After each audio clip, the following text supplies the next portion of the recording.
மயிலாடுதுறை மாவட்டம் காரைமேட்டில் உள்ள ஸ்ரீ சத்குரு ஒளிலாயம் சித்தர் பீடத்தில் நடைபெற்ற குரு பூஜையில் அமெரிக்கா, ஹாங்காங், தைவான், சீனா நாடுகளிலிருந்து வந்திருந்த பக்தர்கள் பங்கேற்றனர். 51 யாக குண்டங்களில் அமர்ந்து அவர்கள் பூஜையில் பங்கேற்று வழிபாடு நடத்தினர்.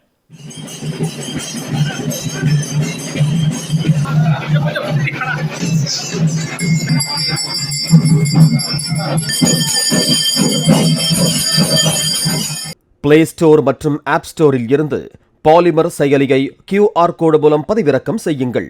செய்திகளை உடனுக்குடன் பெறுங்கள்.